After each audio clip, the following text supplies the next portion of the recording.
bien, tema importante, ¿verdad? Dentro del capítulo de cardiología. Comenzamos con la definición, ¿ya? Acá tenemos que tener en cuenta los valores objetivos para catalogar a un paciente como hipertenso. Entonces tenemos varias formas de medir, pero la más común, ¿no?, es la presión arterial en la consulta, ¿no? Entonces se mide pues en 2 visitas al consultorio, en ambos brazos, o sea, 2 medidas. Y recién catalogamos al paciente hipertenso cuando de manera persistente nos sale que su presión sistólica es mayor o igual a 140 y o la presión diastólica mayor o igual a 90 milímetros de mercurio, ¿no? Ahí ya catalogamos al paciente como hipertenso, ¿ya? Pero recuerden que hay a veces la llamada hipertensión de la bata blanca y la hipertensión enmascarada, ¿no? Recuerden, el de la bata blanca es cuando el paciente tiene presión elevada en el consultorio médico, ¿no? Por eso le llaman de la bata blanca, porque se asusta con el médico, se eleva su presión, ¿no es cierto? Pero en la casa está normal sus valores, ya está. Y la enmascarada, que es la peor de todas, es lo que pasa al revés. En el consultorio la presión está normal, pero en la casa la presión en el hogar está elevado. Vean la diferencia. Entonces uno diría, ¿cómo diagnosticamos estas formas de hipertensión? Para eso tenemos dispositivos. Por ejemplo, el AMPA, que es la automedición de presión arterial, y el MAPA, que es el más objetivo de todos, porque es un dispositivo que mide la presión en 24 horas. Monitoreo ambulatorio de presión arterial. Entonces miren cómo ahí el criterio es menor. Para el AMPA más de 135/85 y para el MAPA, que es el dispositivo más objetivo, más de 130/80, ¿ya? Para catalogar al paciente hipertenso. Entonces con ello ya podemos descubrir esta hipertensión de la bata blanca o la hipertensión enmascarada, que son otras formas que también se presentan, ¿ya? Muy bien. Los factores de riesgo para un paciente hipertenso son diversos, ¿no? Los no modificables, por ejemplo. Es más frecuente en mujeres la hipertensión, pero peor pronóstico en varones. Es más frecuente en pacientes de etnia afroamericana, retenedores de agua y sodio. Más frecuente en adultos mayores. Cuanto más edad, más riesgo de hipertensión, ¿no? Y recuerden que para el abuelito, el factor de mal pronóstico es la elevación de presión sistólica. Y para el joven, la presión diastólica, ¿ya? O sea, cuanto más se eleva la diastólica en un joven, más riesgo de complicaciones. Y la sistólica en los adultos mayores. Muy bien, antecedente familiar, o sea, obviamente es más frecuente, ¿no? Si hay antecedente en los padres de hipertensión arterial, más frecuente es que se presente la hipertensión. Obesidad, recuerden, el síndrome metabólico, es una comorbilidad importante que se presenta en los pacientes hipertensos. Y los hábitos nocivos, consumo de alcohol excesivo, consumo de tabaco, una mala alimentación, también son factores que aumentan el riesgo de hipertensión arterial.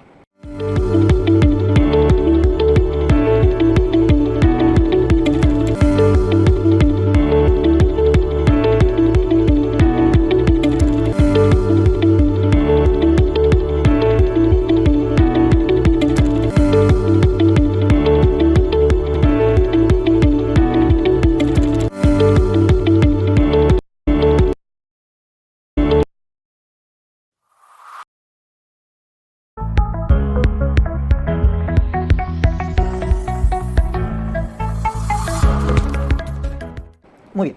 Luego tenemos acá la clasificación, muy importante, ¿ya? La que más se utiliza es esta, la de la americana, el estadio 1, cuando es más de 140/90, pero cuando ya se eleva mucho la presión, más de 160/100, es estadio 2.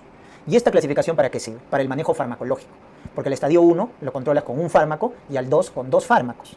Entonces, más o menos para eso nos sirve esta clasificación. Luego tenemos también la llamada hipertensión sistólica aislada. Es aquel paciente, generalmente adulto mayor, que tiene una presión sistólica alta, más de 140, pero su diastólica está normal, o se llama sistólica aislada. Esto se presenta más en adultos mayores que tienen rigidez arterial, Eso hace que aumente la resistencia, ¿no? Que es el principal factor que condiciona la elevación de presión arterial, el aumento de la resistencia vascular periférica. Muy bien, pero la otra clasificación es por la etiología. El 95% de los pacientes con hipertensión se llama hipertensión primaria, esencial o idiopática. Es la mayoría. Son esos típicos pacientes entre los 30, 55 años, obesos, con antecedente familiar, etc. Son los típicos pacientes.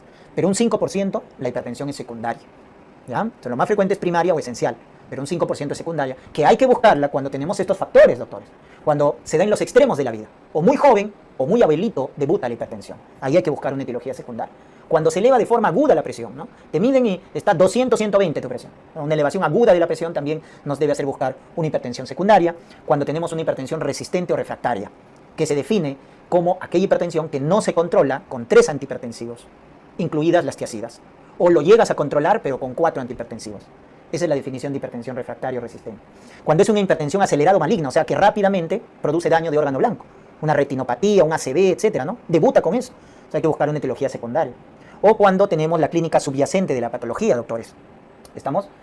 Entonces ahí vamos a tener diferentes patologías que producen hipertensión secundaria y que algunas veces les han preguntado, por ejemplo, ¿no? De etiología renal, que es la causa más frecuente de hipertensión secundaria en adultos mayores, la enfermedad renal crónica. Es la causa más frecuente de hipertensión secundaria en adultos mayores, ¿no? O la hipertensión renovascular, que se produce por una estenosis de la arteria renal. Y acuérdense por fisiología, si hay estenosis de la arteria renal, entonces hay hipoperfusión al riñón, le llega menos sangre al riñón, se activa las células yuxtaglomerulares, ¿se acuerdan? ¿Y qué se produce? Renina. Y se activa el sistema renina-angiotensina-aldosterona. Entonces, debido a esa estenosis de la arteria renal y a la hipoperfusión, se produce bastante renina, angiotensina, aldosterona y todo ello lleva a aumentar la presión arterial. Por eso se produce la hipertensión en la estenosis de la arteria renal o enfermedad renovascular, que produce un soplo a nivel abdominal, a nivel lumbar, ¿no? Que es debido al flujo turbulento por la estenosis. Recuerden que en esta enfermedad renovascular se puede presentar en jóvenes o en adultos mayores. En jóvenes, más frecuente en mujeres, unilateral, por displasia fibromuscular, y en varones, adultos mayores, por aterosclerosis, ¿no? Esta afectación fibromuscular es sobre todo en la zona distal y esta afectación por aterosclerosis sobre todo en la parte proximal. Entonces miren que hay dos formas diferentes de afectación que producen estenosis de la arteria renal, ¿ya? Muy bien. El feocromocitoma, que es un tumor de la médula suprarrenal, secretor de catecolaminas. Doctores, ¿cuál es la triada del feocromocitoma? Que te lo han preguntado. Cefalea, palpitaciones, diaforesis. Triada clínica. Cefalea, palpitaciones, diaforesis. Con hipertensión, pues, ¿no? En un joven, sospecha feocromocitoma. ¿Ya? Es un tumor de la médula suprarrenal, secretor de catecolaminas. ¿Cuál es su test diagnóstico? ¿Te acuerdas? El test de metanefrinas. O también te pueden poner así, test de ácido vanil mandélico positivo. ¿Te acuerdas? Metanefrinas positiva o ácido vanil mandélico positivo. Entonces ahí feocromocitoma, ¿verdad? En algunos casos forma parte del MEN tipo 2, neoplasia endocrina múltiple tipo 2, acuérdate, ¿ya? Es un tumor en la médula suprarrenal que secreta catecolaminas. Cushing, ¿no es cierto? Causa ya endocrina, cara de luna llena, obesidad central, etc. En el paciente, estrías rojo-venosas y paciente con hipertensión, síndrome de Cushing. Hiperaldosteronismo primario, ¿no? Ese paciente que viene con hipertensión, con hipocalemia severa, porque cuando hay mucha aldosterona secretas potasio y pierdes, hipocalemia severa, alcalosis metabólica, piensa en hiperaldosteronismo primario, ¿no? Hay un tumor incluso llamado el tumor de Kohn, que es un adenoma productor de aldosterona, tumor de Kohn. El hipertiroidismo también, ¿no? Taquicardia, temblor, diarrea, baja de peso, etcétera. Paciente hipertenso, datos de hipertiroidismo, ¿no? Hipertensión intracraneal, ¿no? Acuérdense la triada de Cushing en neurocirugía, paciente con presión arterial elevada, bradicardia y alteración de la respiración, ¿no? Triada de Cushing. Apnea del sueño, ¿no? Ese paciente obeso que se queda dormido en el día, tiene somnolencia, ronquidos, entonces pensar en apnea obstructiva del sueño, que también es una causa de hipertensión secundaria. La coartación de la aorta, que dicho sea de paso, es la causa más frecuente de hipertensión secundaria en niños, en adolescentes, ¿ya? En abuelitos, en adultos es la enfermedad renal crónica, en niños y adolescentes la coartación de la aorta, ¿no? Esta coartación de la aorta que nos va a generar que la presión en el brazo sea mayor que la pierna. Cuando te dicen que la presión en los miembros superiores es mayor que en los miembros inferiores, piensa en coartación de la aorta. O pulsos femorales disminuidos. Entonces, pulsos femorales disminuidos, presión en el brazo mayor que en la pierna, piensa en coartación de la aorta definitivamente, ¿no? La forma más frecuente es postductal, o sea, después del ductus arterioso, se asocia con válvula aórtica bicúspide, acuérdense, se asocia con válvula aórtica bicúspide, síndrome de Turner, etc.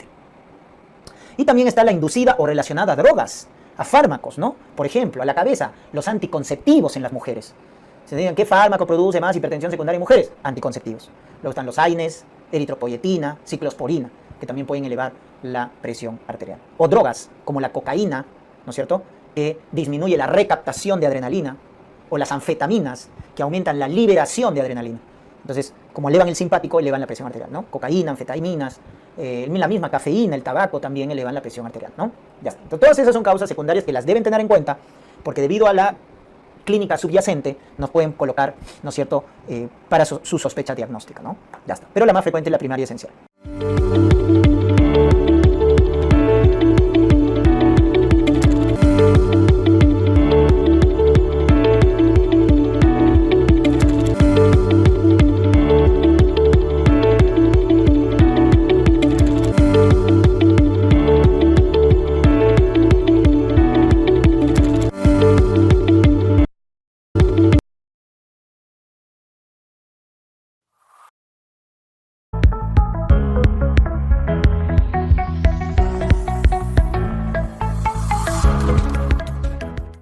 Con el daño de órgano blanco, muy importante.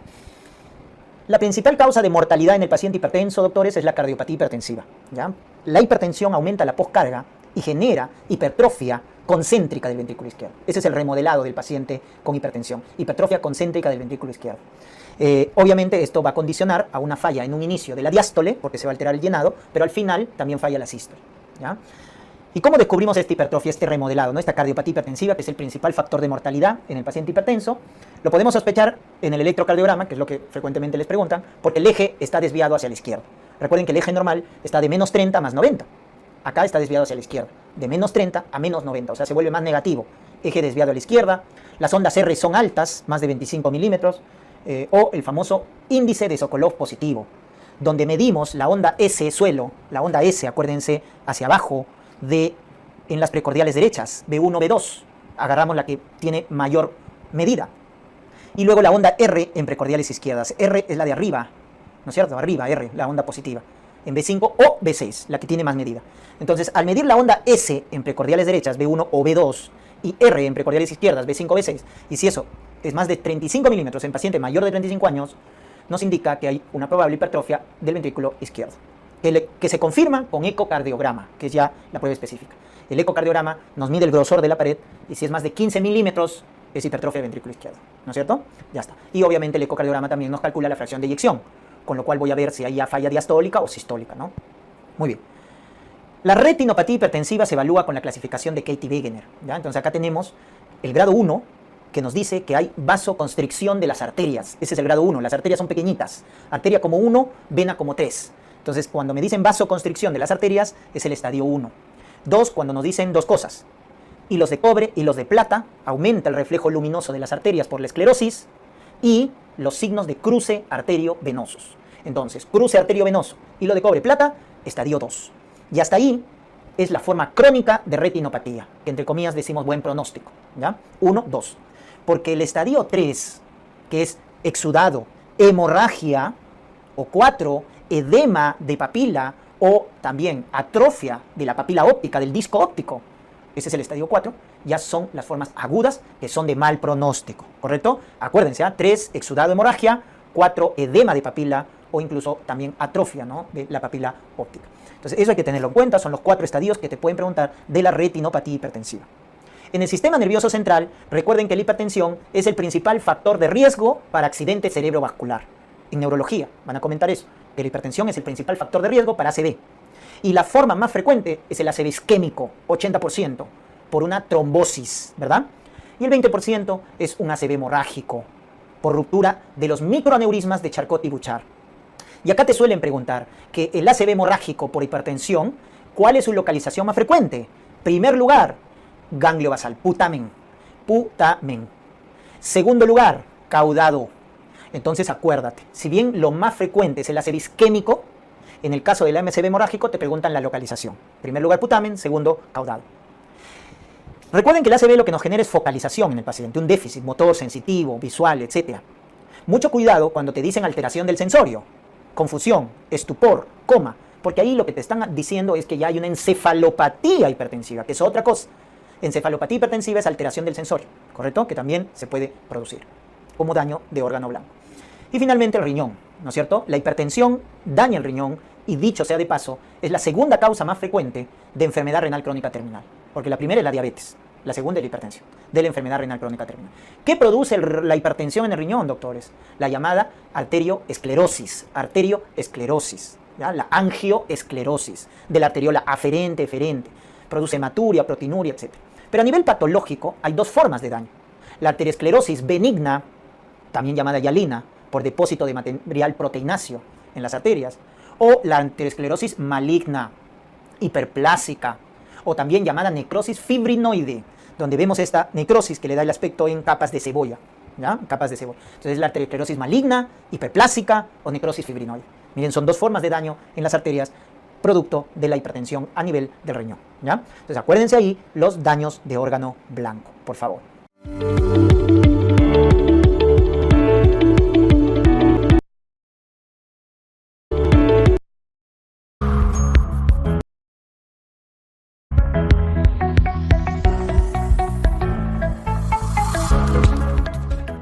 Y luego el tratamiento, muy importante. Si algo deben priorizar de tratamiento es en el tema de hipertensión, porque es muy preguntado. Y el tratamiento inicial o primario es el cambio en los estilos de vida. Eso es básico en cardiología. ¿No ves que hay mucho fumador, diabético, hipertenso, obeso? Entonces, lo primero, cambio en los estilos de vida. Ese es el tratamiento inicial o primario, ¿correcto? Para todo paciente hipertenso. ¿Y cuál es la medida más efectiva, no farmacológica, ¿no es cierto? Que baja la presión, bajar de peso.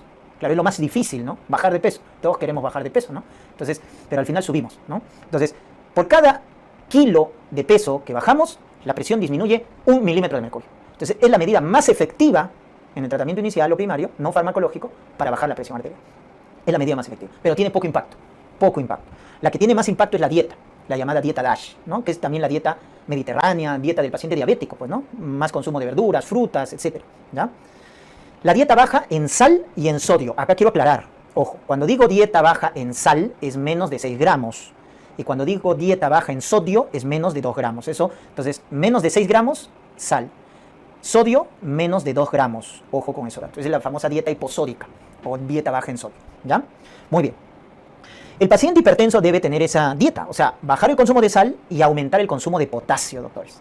Por eso es amarga, ¿no? La dieta del paciente hipertenso, porque le bajas la sal y aumentas potasio. El ejercicio físico, aeróbico, ¿no es cierto? La natación, buen ejercicio, ¿no es cierto? O trotar, correr, etcétera, hacer un deporte interdiario, ¿no? 30 minutos, no solo los fines de semana. Tiene que ser intercalado, un hábito interdiario, 30 minutos, dedicado a hacer deporte, ¿no? A veces también piensan, ir al mercado ya es un deporte, pues estoy caminando. O ir al trabajo caminando, ¿no? Estás estresado, ¿no? Pensando en el tráfico, etcétera, y eso no es un ejercicio, ¿no? El ejercicio físico es cuando te pones tu zapatilla, tu shortcito, tu camiseta y sales a correr, específicamente para hacer ejercicio, ¿no? El aeróbico. Y consumo moderado de alcohol, ¿ya? Ojo, lo debí poner más grande, ¿no? Moderado, porque el excesivo ya obviamente es un hábito nocivo, ¿ya? Pero el moderado, ¿no es cierto? Un vasito de cerveza, una copa de vino, hasta ahí nomás, ¿ya? Muy bien. Ojo con ese dato, porque a veces te preguntan, ¿no? ¿El consumo de alcohol es factor de riesgo para hipertensión? Falso, es cardioprotector, pero siempre y cuando sea moderado. Muy bien. Ese es el tratamiento primario inicial, pero luego ya viene el tratamiento farmacológico, que es muy importante, ¿no? Cuando indicamos antihipertensivos, y tenemos ahí los fármacos de primera línea. Y recordar que tenemos a los más antiguos, baratos, buenos, por eso son de primera línea, las tiazidas. Luego están los IECAs o sus hermanas, los ARA2 y los calcioantagonistas. Y lo pongo así porque estos fármacos los que hacen es bajar la resistencia vascular periférica. Acuérdate que presión es gasto por resistencia. Y el gasto cardíaco se mide, recuerden, ¿ya? Entonces es resistencia vascular por gasto cardíaco. Y el gasto cardíaco es volumen sistólico por frecuencia cardíaca, ¿verdad? Estos tres factores determinan la presión arterial. Entonces, acuérdate, por farmacología, que los IECAs, los ARA2, los calcioantagonistas bajan la presión arterial porque bajan la resistencia vascular, ya que son vasodilatadores. Te bajan la resistencia. En el caso de las tiazidas, su mecanismo para bajar la presión a corto plazo es bajar la bulimia, porque son diuréticos. Pero a largo plazo, y es lo más importante, es bajar la resistencia. El que sabe farmacología responde de esa manera. Cuando le pregunto cómo las tiazidas bajan la presión arterial. Ah, doctor, a corto plazo porque bajan la bulimia, porque es diurético. Pero el mecanismo más importante de las tiazidas para bajar la presión es bajar la resistencia, que es su efecto a largo plazo. ¿Ya? Mucho cuidado con eso. Doctor, y en el caso de los beta-block, los beta-block bajan la presión porque bajan la frecuencia cardíaca. Entonces tienen ahí los mecanismos por los cuales estos fármacos de primera línea bajan la presión arterial. Tienen que entenderlo también de esa manera. ¿Por qué les pueden preguntar? Nos vamos a recordar las indicaciones y las contraindicaciones de cada uno, que es lo que suelen preguntar. Entonces esto de memoria, doctores, de memoria. Cuando las tiazidas están indicadas en un paciente hipertenso, cuando es un adulto mayor, cuando es hipertenso sistólica aislada, típico del abuelito, osteoporosis, porque retienen calcio, acuérdate, las tiazidas son los diuréticos que retienen calcio. Entonces, si es hipertenso y tiene osteoporosis, dale tiazidas. Cuando es de etnia afroamericana, retenedor de agua y sodio. ¿Y cuándo está contraindicado? En gota, porque aumentan el ácido úrico, en dislipidemia, porque aumentan colesterol, aumentan triglicéridos, y en hipercalcemia. Lógicamente, pues si retienen calcio y ya el paciente per se tiene calcio elevado, ya no le puedes dar, pues. Entonces, en gota, dislipidemia, porque aumentan el colesterol, triglicéridos, en hipercalcemia, las tiazidas están contraindicadas, ¿correcto? Vamos a los otros, IECA ARA2. Hipertenso con diabetes, dale IECA, captopril, enalapril. Hipertenso con proteinuria, microalbuminuria, síndrome nefrótico, todo lo que sea proteinuria, dale IECA, porque son los antiproteinúricos de elección. Paciente hipertenso con infarto agudo de miocardio, dale IECA, porque es el antirremodelador. Con hipertrofia de ventrículo izquierdo, dale IECA, porque es antirremodelador. Falla cardíaca, dale IECA, porque baja la mortalidad en el paciente con falla cardíaca. ¿Se dan cuenta? Y en el paciente con enfermedad renal crónica. Pero para que tú uses IECA en el paciente con enfermedad renal crónica, debes tener dos condiciones. que tu tasa de filtración glomerular sea más de 30 mililitros por minuto y tus niveles de potasio sean normales. Si potasio está bien, está normal, y tu tasa de filtración más de 30, y tu paciente nefrópata o con enfermedad renal tiene la presión elevada, dale YECA, ¿correcto? Muy bien. O si es de etnia caucásica, también, ¿ya? Van bien los YECAs. Muy bien. Cuando el paciente no tolera los YECAs, ¿por qué? Porque su reacción adversa más frecuente es la tos seca, y la más grave es el angioedema por bradicinina, no es por histamina. El angioedema producido por los YECAs es por bradicinina. Entonces, cuando el paciente tiene estos datos, o sea, no lo tolera por la tos o tiene antecedente de angioedema, es ahí donde utilizamos los ARA-2, valsartán, cadesartán. Entonces, ARA-2 son más caros, pero no tienen esos efectos adversos. Entonces, ese es el gran beneficio. Entonces, por eso, cuando no tolera los YECAs, recién utilizamos ahí los ARA-2. Debes de entenderlo de esa manera. Contraindicado, cuando hay embarazo, correcto, gestación, ya lo hemos visto en obstetricia, acuérdense, ¿ya? YECA, ARA-2 contraindicado, ¿no es cierto?, en embarazo. O cuando hay estenosis bilateral de la arteria renal. Estenosis bilateral de la arteria renal, contraindicado también los YECAs o ARA-2. O cuando hay hipercalemia, cuando el potasio está muy elevado, porque estos fármacos elevan más el potasio, ¿ya? Muy bien. Vamos a los calcioantagonistas, cuando el paciente tiene fenómeno de Raynaud, angina de Prinzmetal, que son fenómenos por vasoespasmo. Entonces, cuando hay vasoespasmo, el fármaco de elección es calcioantagonistas, ¿correcto? Calcioantagonistas, nifedipino, amlodipino, ¿ya? Y también, en caso de enfermedad renal crónica, cuando no puedas utilizar los YECAs. Entonces, ¿cuándo no vas a poder utilizar tus YECAs? Cuando la tasa de filtración está menos de 30 o tu nivel de potasio está elevado, más de 5.5. Pues ahí ya no puedes utilizar YECAs. ¿Con qué lo reemplazas? Con calcio antagonistas. Entonces, eso acuérdate. En tu paciente con enfermedad renal crónica tienes que calcular la tasa de filtración o los niveles de potasio, si es que te lo dan. Doctor, ¿cómo calculo la tasa de filtración? Con tu fórmula de Cockcroft. Acuérdate, en nefrología. 140 menos la edad por el peso sobre creatinina por 72, ¿no? Ahí está la fórmula, acuérdense. Tienen que practicarlo, si no se van a olvidar. Yo ya me olvidé porque no lo utilizo mucho, pero ustedes tienen que entrenarse, ver los ejercicios, porque pueden preguntarles, ¿no? Un caso clínico y no te van a dar la tasa de filtración, tal vez la tengas que calcular, porque te dan la edad, te dan el peso, te dan la creatinina, entonces puedes calcular. Y dependiendo de la tasa de filtración, verás qué antihipertensivo dar. Si es más de 30, YECA. Si es menos de 30, calcio antagonista. Si el nivel de potasio está normal, YECA. Si está aumentado más de 5,5, calcio antagonista. Entonces eso tenlo en cuenta en tu paciente con enfermedad renal crónica, ¿ya? Cuando hay arritmias supraventriculares, recuerden que los calcio antagonistas, ¿no? Verapamil o diltiazem son antiarrítmicos, así que podemos utilizarlo. Contraindicado en falla cardíaca sistólica, porque la reacción adversa más frecuente de los calcio antagonistas son edemas, entonces pueden congestionar al paciente. Y en el caso de los beta block, que son los menos efectivos, hipertiroidismo, migraña, arritmias supraventriculares, angina, porque son los antianginosos de primera línea, o temblor esencial, son sus indicaciones, ¿ya? Entonces, hipertenso con hipertiroidismo, dale beta block. O con mujer con migraña, o tiene su arritmia, su FA, ¿no? Fibrilación auricular, o su angina estable, su temblor esencial, dale beta block. Contraindicado cuando hay broncoespasmo, asma, EPOC, o bloqueos auriculoventriculares, ahí estarán contraindicados, ¿ya? Entonces, estos son los antihipertensivos de primera línea que tienen que recordarse, doctores. Su mecanismo de acción, cuándo indicarlos y cuándo están contraindicados. Con eso están cubriendo gran parte de las preguntas, ¿ya? Muy bien. Y también tener en cuenta que debemos controlar otros factores en el paciente hipertenso que mejoran el pronóstico, y uno de ellos es el LDL colesterol. Si tu paciente es hipertenso y tiene cardiopatía isquémica, el objetivo del LDL colesterol debe ser menos de 55, cuando tiene cardiopatía isquémica. Si tu paciente es hipertenso y tiene antecedente de ACV, accidente cerebrovascular, o diabetes con daño de órgano blanco, debe tener un LDL menos de 70. Y si tu paciente es hipertenso y tiene diabetes, pero no tiene daño de órgano blanco, tu objetivo es un LDL menos de 100.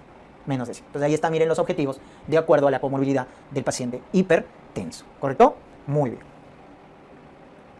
Y la crisis hipertensiva. Recuerden que definimos crisis hipertensiva cuando los valores están muy elevados. Sistólica mayor o igual a 180 y o diastólica mayor o igual a 120. Ahí definimos crisis hipertensiva, donde tenemos dos tipos, la urgencia o la emergencia.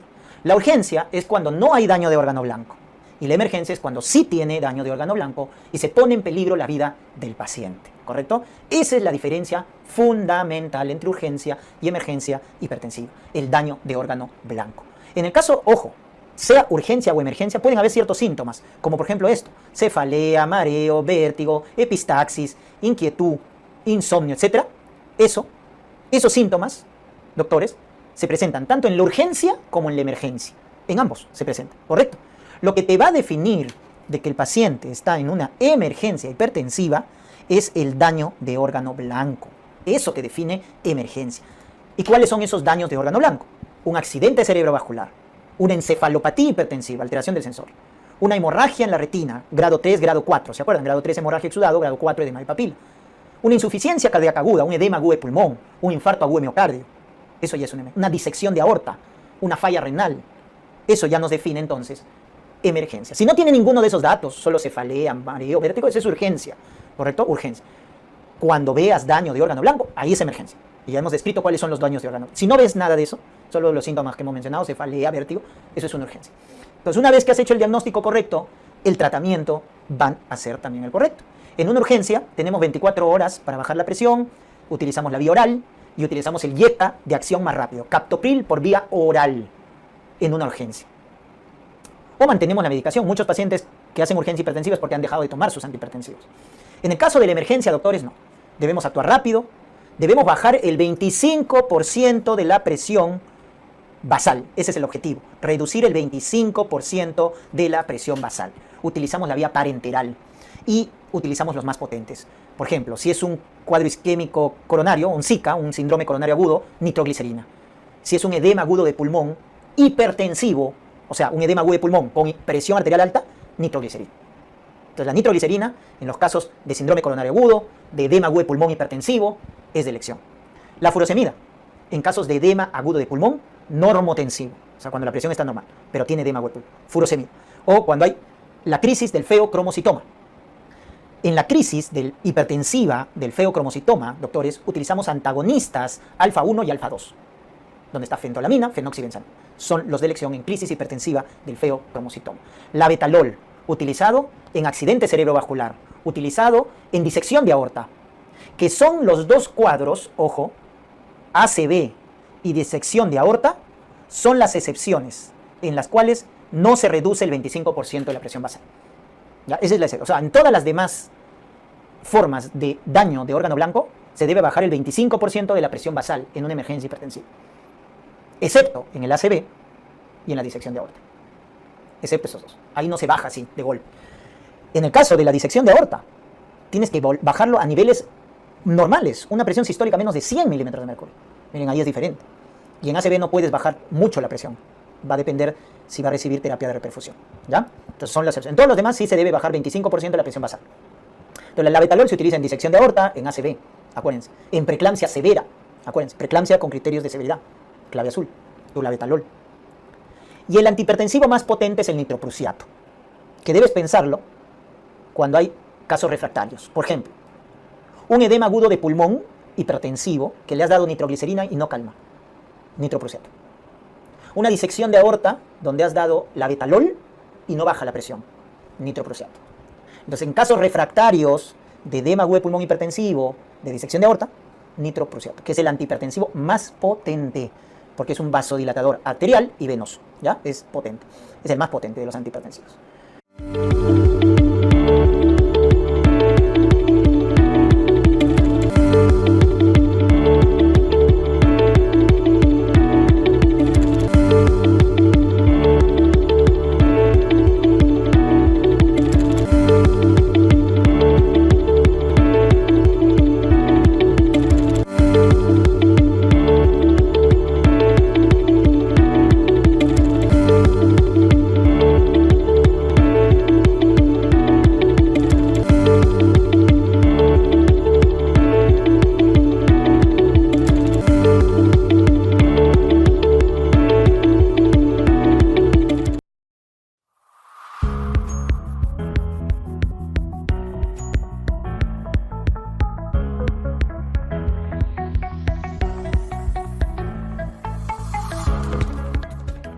Bien, vamos a revisar un tema importante en cardiología que viene a ser el tema de trastornos del ritmo cardíaco, ¿no? O disritmias, ¿correcto?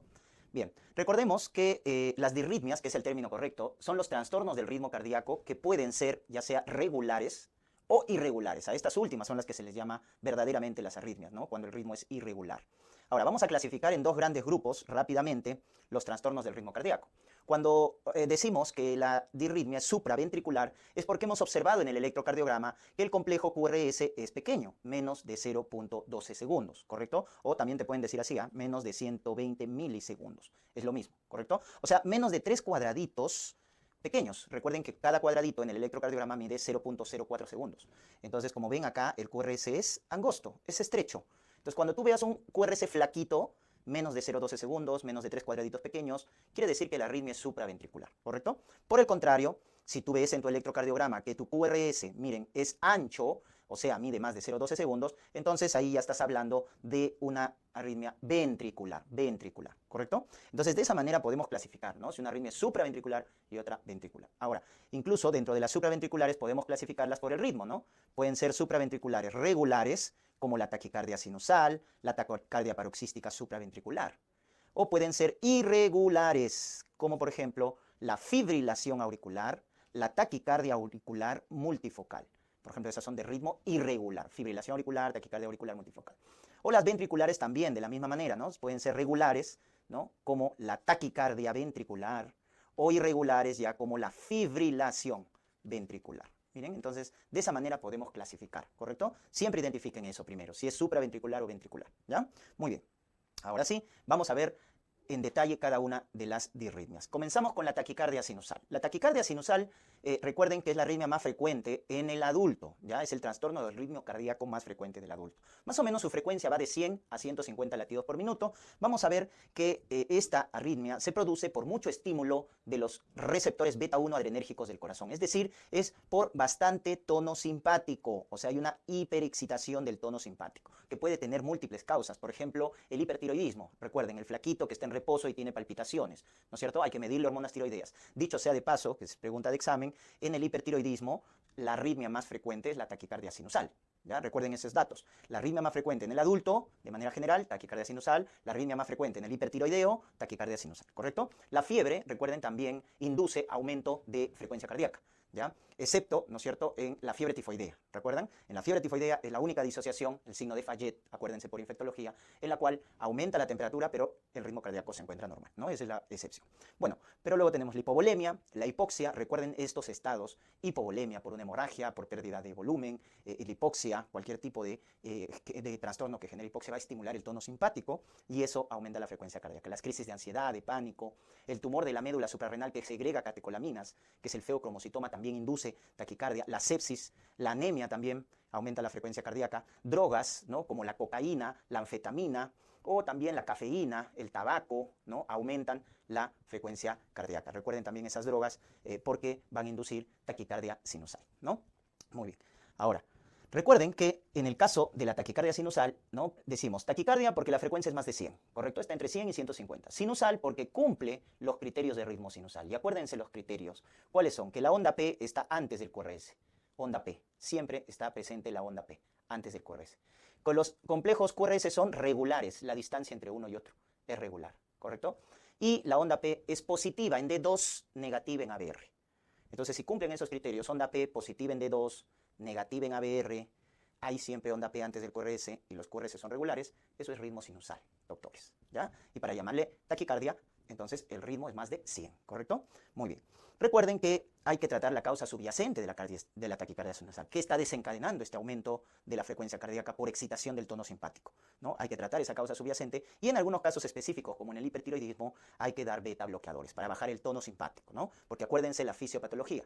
Es por una hiperexcitación, es por mucho estímulo de los receptores beta-1 adrenérgicos, entonces hay que bloquearlos, los beta bloqueadores, ¿no? Acuérdense los beta block, en este caso selectivos del beta-1 con la mnemotecnia MABE, metoprolol, atenolol, bisoprolol, esmolol, ¿ya? MABE, son los beta selectivos. Luego tenemos su contraparte, la bradicardia sinusal. En el caso de la bradicardia, le decimos que se llama bradicardia porque ya la frecuencia es menos de 60. Ritmo sinusal, los mismos criterios. Siempre hay onda P antes del QRS, los QRS son regulares, y el P es positivo en D2, negativo en ABR. Entonces ahí le llamamos sinusal. Y como el ritmo es menos de 60, bradicardia sinusal, ¿ya? Entonces recuerden los criterios de ritmo sinusal, ¿ah? Muy bien. ¿Por qué se produce la bradicardia? Es lo contrario. Por mucho estímulo del tono parasimpático. Recuerden, el neurotransmisor del parasimpático es la acetilcolina. Y el corazón tiene receptores muscarínicos, los M2 en el corazón. Mientras que el tono simpático tenía los beta-1 en el corazón, el parasimpático tiene los receptores muscarínicos 2, M2. Entonces, cuando uno estimula mucho estos receptores M2 del parasimpático, la frecuencia disminuye. Hay un cronotropismo negativo. Crono, recuerden, frecuencia, cronotropismo negativo. Cuando un atleta está en reposo, tiene bradicardia, y eso es fisiológico, ¿no? Cuando un atleta, por el ejercicio, por el hábito de hacer deporte, en los deportistas de alta competencia, cuando están en reposo la frecuencia es menor de lo habitual. Entonces en los atletas es fisiológica la bradicardia, porque un concepto que deben recordar es que el corazón se protege más cuando está en bradicardia. Recuerden que cuando está en taquicardia hace más esfuerzo, ¿ya? Y eso recuérdenlo por el ciclo cardíaco, ¿ya? Si el ritmo está rápido, o sea, hay taquicardia, quiere decir que el ciclo cardíaco va a durar poco. Y si dura poco, la diástole se acorta. ¿Y dónde se nutre el corazón? En la diástole. Recuerden ese concepto fisiológico. El corazón se nutre en la diástole. Entonces, en la taquicardia, como el corazón está apurado, la diástole dura poquito. Entonces, no le conviene, pues, ¿no? ¿Qué le conviene al corazón? La bradicardia. Bradicardia. Porque al estar lento, la diástole dura más, y al durar más, el corazón se nutre más, ¿no? Por eso uno que hace deporte, nosotros los que hacemos deporte, tenemos bradicardia, ¿no? Sinusal. Bueno, hipotiroidismo también, ¿no? El hipotiroidismo genera bradicardia, la hipotermia, la hipertensión endocraniana, acuérdense de la triada de Cushing, ¿no? En la hipertensión endocraniana. El paciente tiene bradicardia, hipertensión arterial y alteración del ritmo respiratorio, ¿no? La triada de Cushing. Y drogas también, ¿no? Por ejemplo, los beta bloqueadores van a generar bradicardia, mucho cuidado. Los calcio antagonistas, no dihidropiridínicos, los calcio no dihidro, como verapamil o diltiazem, ¿no? La digoxina, por ejemplo, la intoxicación por digoxina genera cronotropismo negativo, es decir, baja la frecuencia cardíaca, ¿no? Muy bien, entonces tengan en cuenta esas causas de la bradicardia sinusal y el tratamiento, recuerden, es cuando es muy sintomático, sulfato de atropina, ¿no? O sea, hay que bloquear a los receptores muscarínicos. ¿Quién es el antagonista por excelencia de los receptores muscarínicos? Pues la atropina, doctores, ¿ya? Entonces ese es el tratamiento farmacológico. Podemos utilizar también agonistas beta-1, o sea, estimular al beta-1 para aumentar la frecuencia cardíaca. ¿Quién es agonista beta-1? Isoprenalina o isoproterenol, ¿correcto? Entonces con la atropina bloqueamos al muscarínico, pero con la isoprenalina, el isoproterenol, estimulamos al beta-1, ¿no? Entonces, el mecanismo es diferente. La atropina bloquea al parasimpático porque bloquea los receptores muscarínicos, es un anticolinérgico, mientras que la isoprenalina o isoproterenol estimulan los beta-1.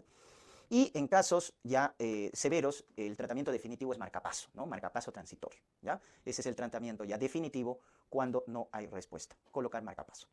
Muy bien. Vamos ahora a esta otra arritmia, la taquicardia paroxística supraventricular, bien preguntada en los exámenes, ¿ya? Miren que su frecuencia ya es mayor, ¿no? Va entre 150 y 250 latidos por minuto, o sea, es más rápida, ¿no? Se presenta, ¿no es cierto?, generalmente en mujeres jóvenes, ¿ya? En gente joven. Y el principal mecanismo de formación de esta arritmia vienen a ser los mecanismos de reentrada, ¿correcto? Mecanismos de reentrada, ese es su principal mecanismo. Hay circuitos de reentrada que lo que generan justamente es la taquicardia paroxística supraventricular. Entonces, en el examen clínico, en el diagnóstico, te van a venir una mujer que tiene palpitación, mujer joven, sin cardiopatía estructural generalmente, que viene por palpitaciones súbitas regulares. Esa es la palabrita, súbita regular. Tanto su inicio como su fin de esta arritmia es regular súbita, ¿ya? El inicio y el fin es súbito, esa es la palabrita clave, ¿ya? Entonces, en muchas preguntas de examen te han puesto como caso clínico, ¿ya? Cuando escuches esta palabrita, entonces, mujer joven que viene a la emergencia por palpitaciones súbitas, regulares, ya debes estar pensando en esta arritmia, ¿no? Que se produce por mecanismos de reentrada. Y en el electrocardiograma lo que vas a ver es esto de acá, ¿no? Miren, los QRS son regulares, ¿correcto? Pero, si te das cuenta, es tan rápido que no se observa la onda P. Doctor, no se observa la onda P, está enmascarado dentro del QRS, porque el ritmo es muy rápido. O a veces te dicen que la onda P es retrógrada. Entonces, cuando ves tú rápido los QRS, que se están, ¿no?, juntando, como ves acá, se están juntando, y no ves la onda P, es porque está dentro del QRS, o también te describen como onda P retrógrada, que fue pregunta de examen, onda P retrógrada, porque es rápido el ritmo. Piensa en taquicardia paroxística supraventricular, ¿correcto? ¿Por qué taquicardia? Porque la frecuencia está en 150, 250. Paroxística, porque es súbita. Su inicio y fin es súbito. No es como la taquicardia sinusal, que poco a poco va aumentando la frecuencia, ¿no? Entre 100 y 150. Pero esta no, es súbita. Así, de lo que estaba en reposo, súbitamente empieza a palpitar. Esa palabrita, paroxístico, súbito. ¿Y por qué supraventricular? Porque los QRS son estrechos, pues. Son flaquitos. Menos de 0,12 segundos. Entonces, ten en cuenta esa clínica porque esta arritmia lo han preguntado bastante, ¿ya? Tratamiento, recuerda, lo primero es maniobras vagales. Masaje del seno carotidio por 1 minuto, ¿ya? Masaje del seno carotidio, en el origen de la carótida interna. Origen de la carótida interna. Entonces, el seno carotidio, recuérdate, al igual que el seno aórtico, son varoreceptores de alta presión. Entonces, cuando yo le doy masaje, lo que hace el seno carotidio es, por el glosofaringio, noveno par craneal, acuérdate de fisiología, le manda información al bulbo raquídeo. Y el bulbo raquídeo lo que hace es, ¿no es cierto?, bloquear al simpático. Esa es la respuesta. Bloquea al simpático y estimula al parasimpático, con lo cual la frecuencia cardíaca baja, ¿no? Acuérdate tus varoreceptores. Si tú estimulas al seno aórtico, entonces la información va por el vago, décimo par craneal. Si estimulas al seno carotidio, la información va por el glosofaringio, el noveno par. sea por quien sea, seno carotídeo o aórtico, la información va al bulbo raquídeo. El bulbo raquídeo detecta ese estímulo de alta presión y dice, oye, vamos a apagar al simpático y vamos a estimular al parasimpático, con lo cual la frecuencia cardíaca disminuye, ¿ya? Entonces el 80% de los pacientes mejoran al masaje del seno carotídeo, a la maniobra vagal, en la taquicardia paroxística supraventricular. Pero si te dicen el fármaco, el antiarrítmico de elección, pregunta examen, adenosina, 6 miligramos por viento venoso, adenosina, ¿correcto? No responde, podemos emplear calcio antagonista como alternativa. No responde adenosina, 1 o 2 dosis, calcio antagonista. Y en un examen incluso, vino así, ¿no? Una taquicardia paroxística supraventricular, le das adenosina, le das calcio antagonista, verapamilo, diltiazem, no responde. Entonces el último recurso, amiodarona, que es el antiarrítmico de amplio espectro. Puedes dar arritmias supraventriculares o ventriculares y es el antiarrítmico en casos refractarios severos, ¿ya? Entonces esa es la secuencia. Pero el de elección adenosina, ¿eh? No lo pierdas de vista. Te pueden hablar de tratamiento definitivo, o sea, tratamiento curativo. Sí. El tratamiento definitivo es ablación con radiofrecuencia. Esta ablación lo que hace es quemar esos circuitos de reentrada y al destruirlos entonces ya no se produce esta arritmia, ¿no? Ablación con radiofrecuencia. Muy bien, ahí está. Y luego tenemos este síndrome, el llamado síndrome de preexcitación o síndrome de Wall-Parkinson-White, ¿correcto? Wall-Parkinson-White o síndrome de preexcitación. Acá sí hay criterios en el electrocardiograma que tú te tienes que recordar. Uno de esos criterios es el famoso PR corto, un PR menos de 0,12 segundos o menos de 120 milisegundos, recuerden, es lo mismo. PR corto, entonces el intervalo PR que se mide desde el inicio de la onda P hasta el inicio del complejo QRS, ahí está, es corto, menos de 3 cuadraditos. Entonces, ese intervalo PR corto, menos de 3 cuadraditos, menos de 0,12 segundos, ya te indica este síndrome de preexcitación. Pero lo que te va a orientar más es cuando te digan la presencia de esta vía accesoria, llamada el haz de Kent, porque ese es su principal mecanismo de formación. Cuando te pregunten, Wall-Parkinson-White se produce por una vía accesoria llamada haz de Kent, que va a generar en el electrocardiograma la famosa onda delta, que es una muesca, miren, es este abultamiento que se presenta al inicio del complejo QRS. Entonces, cuando te digan PR corto y el abultamiento, ¿no es cierto? La pancita del QRS al inicio, eso es onda delta, PR corto, piensa en Wall-Parkinson-White, por favor. Wall-Parkinson-White. En este síndrome de preexcitación, ya, entonces acuérdate acá el criterio PR corto y onda delta, acuérdate, ya, de la vía accesoria, ¿verdad? De la conducción de la vía accesoria. Hay dos tipos. La conducción ortodrómica, que es lo más frecuente, 95%, ¿ya? Donde el QRS es normal. O sea, el QRS es flaquito, menos de 0,12 segundos. Ahí está. Pero el 5% es conducción antidrómica. ¿Y qué quiere decir conducción antidrómica? Cuando en tu Wall-Parkinson-White ves los QRS anchitos, anchos, más de 0,12 segundos. Es la diferencia. O sea, el Wall-Parkinson-White tiene dos tipos de conducción. Ortodrómica, que es la más frecuente, QRS normal, y antidrómica, cuando el QRS es ancho, ¿no? Muy bien, esa es la diferencia. La clínica también te van a decir paciente joven con palpitaciones, ¿no? Más frecuente en varones, ¿ya? Varón con palpitaciones regulares. Y el criterio en el EKG es lo que te da el diagnóstico. PR corto, onda delta, Wall-Parkinson-White. Tratamiento, igual, maniobras vagales de inicio, no hay respuesta, fármacos. Verapamilo, diltiazem, calcio antagonistas no dihidropiridínicos, incluso también se puede optar por adenosina, pero acá no es de elección, es de elección en la paroxística supraventricular. Entonces, esa es la diferencia, ¿no? Y también hay tratamiento definitivo, que es la ablación con radiofrecuencia. La ablación con radiofrecuencia es el tratamiento definitivo, ¿correcto? Donde se va a quemar a las de Kent, que es el responsable de la formación de esta arritmia, ¿ya? Muy bien. Vamos con otra arritmia, que lo han preguntado en el examen. Taquicardia auricular multifocal. Doctores, taquicardia porque la frecuencia generalmente es más de 100, auricular porque el origen está en las aurículas, se forman focos ectópicos, ¿correcto? Recuerda que tú tienes un marcapaso primario, que es el nodo sinusal, el secundario, que es el nodo AB, y el terciario, que son las fibras de Purkinje. Entonces, al decirte focos ectópicos, quiere decir que en la aurícula aparecen más de un marcapaso y empiezan a producir impulsos eléctricos. Entonces, en esta arritmia hay que recordar que la patogenia es por focos ectópicos a nivel de las aurículas. Y por eso, en el electrocardiograma, lo que vas a encontrar son ondas P de diferentes formas, como ya lo vamos a ver. Y un dato característico, que es lo que justamente en la pregunta de examen te va a hacer sospechar, es que los pacientes tienen patología pulmonar. Y a la cabeza te van a decir paciente con EPOC, enfermedad pulmonar obstructiva crónica. Entonces, cuando te pregunten paciente con EPOC, ¿cuál es su arritmia característica? Taquicardia auricular multifocal. ¿Ya? Entonces, estos pacientes, estas arritmias, se presentan generalmente en pacientes con patologías pulmonares. A la cabeza EPOC, pero también neumonías, también tromboembolismo pulmonar, cáncer pulmonar, etcétera, ¿no? O también en cardiopatías subyacentes, ¿no? Pero lo característico es que hay una patología pulmonar de fondo y sobre todo el EPOC. Los pacientes con EPOC hacen taquicardia auricular multifocal, ¿ya? Paciente viene con dolor de pecho, viene con palpitaciones, le tomamos un electrocardiograma y vamos a ver esto, ¿no? Por ejemplo, este es en la derivación de 2 y vamos a encontrar todo bonito, pero miren acá, ¿no? Vamos a encontrar acá una onda P, ¿no es cierto? Otra onda P y otra onda P. Miren, quiero que comparen esas tres ondas P. Son diferentes, ¿correcto? Miren, la primera tiene más amplitud, la segunda es más pequeñita, la otra es puntiaguda, ¿no es cierto? Entonces se diferencian del resto de ondas P que estaban en el electrocardiograma, que son diferentes. Entonces, cuando tú observes en un electrocardiograma o te describan en el caso clínico que en el EKG se observan como mínimo 3 ondas P de diferente amplitud, de diferente forma, te están hablando entonces de esta arritmia. Taquicardia auricular multifocal, porque se producen por focos ectópicos auriculares, y en el EKG tienes diferentes ondas P, al menos 3 ondas P. Y como ves, pues el ritmo, la distancia entre QRS, miren, ¿no? Son irregulares, ritmo irregular, ¿correcto? Muy bien. Y el tratamiento básicamente se hace con tratar la causa subyacente. O sea, si el paciente tiene una patología respiratoria como EPOC, hay que compensar al paciente, ¿no? Luego ya los antiarrítmicos, como beta-block, hay que utilizar beta-block selectivos. Recuerden, en patologías obstructivas como asma, EPOC, los beta-block están contraindicados, ¿ya? Entonces, o bien das calcio antagonista, como es verapamil o diltiazem, o bien, si vas a dar beta-block, de los selectivos, metoprolol, por ejemplo. Pero no puedes utilizar cualquier beta-block, ¿verdad? Porque los beta-block están contraindicados en pacientes con broncoespasmo, asma, EPOC. Tengan mucho cuidado eso, ¿no? O incluso también se puede emplear magnesio como antiarrítmico, ¿ya? Y en casos refractarios severos siempre lo vamos a mencionar. Amiodarona siempre va a estar en casos refractarios, en casos severos, ¿correcto? Muy bien. Y un principio sine qua non, doctores, que deben acordarse en este tema, es que cualquier arritmia que genere inestabilidad hemodinámica, ¿no? Una taquicardia paroxística supraventricular, un Wall-Parkinson-White, una taquicardia auricular multifocal, que genere inestabilidad hemodinámica, definida como un paciente con hipotensión, presión sistólica menos de 90, diastólica menos de 60, o alteración del sensorio. Eso es estar inestable hemodinámicamente. Cuando una arritmia genera eso, doctores, rápidamente el tratamiento es cardioversión eléctrica. Te olvidas de los fármacos.